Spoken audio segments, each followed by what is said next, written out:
dedico al teatre d'objectes, així de manera àmplia.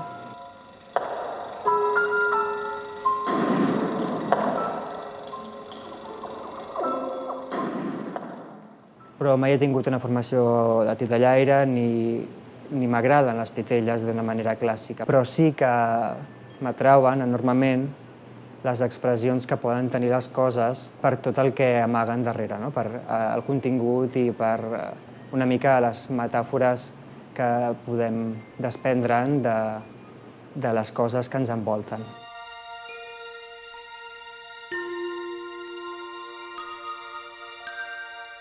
És un cercle com molt íntim i privat.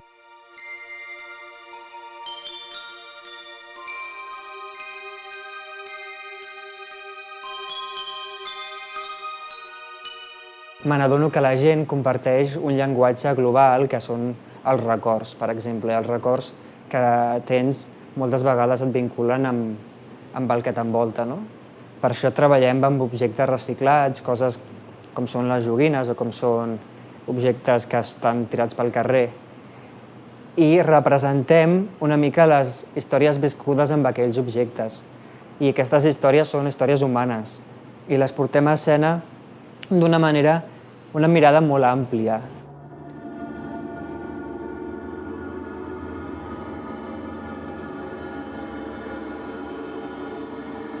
La gent es reconeix, no? Per ansietats que podem transmetre amb una màquina d'escriure, amb la relació que tenim quotidiana amb els diners, que no deixen de ser objectes que són doncs, una metàfora de la vida, no?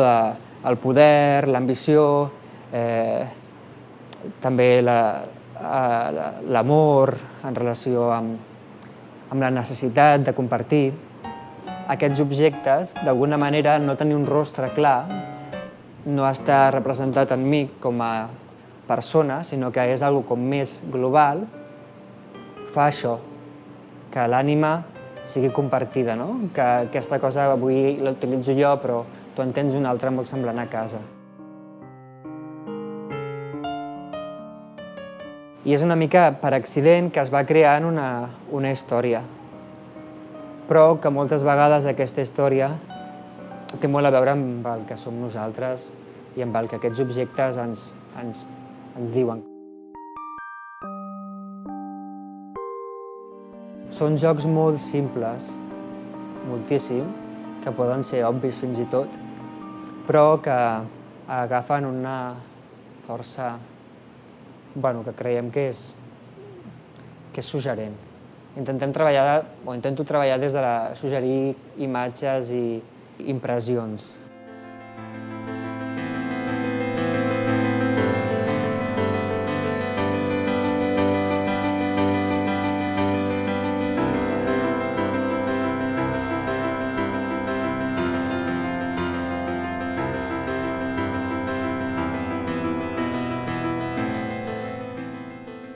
Som un equip petit, però hi ha un equip, el Julià, que és músic, la Sandrine, que treballa construint, amb el Dani, amb qui hi hagi en aquell moment, contemplar les seves necessitats com jo tinc les meves.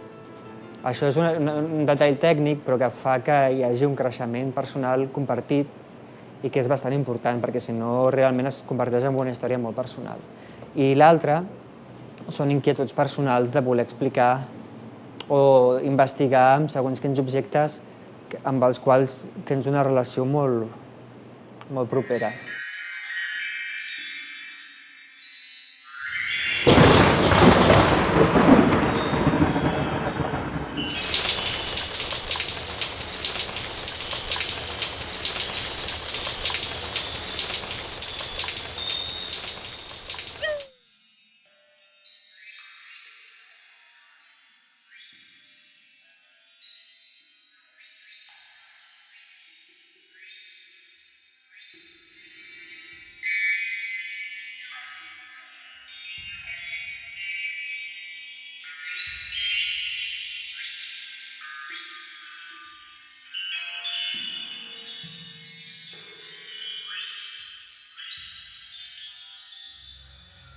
És molt la visió per mi contemporània d'un titellaire que s'expressa mitjançant un objecte al qual et permet estar una mica ser l'ombra d'aquell objecte i no estar en primer pla, no? Que és on realment jo crec que em sento còmode.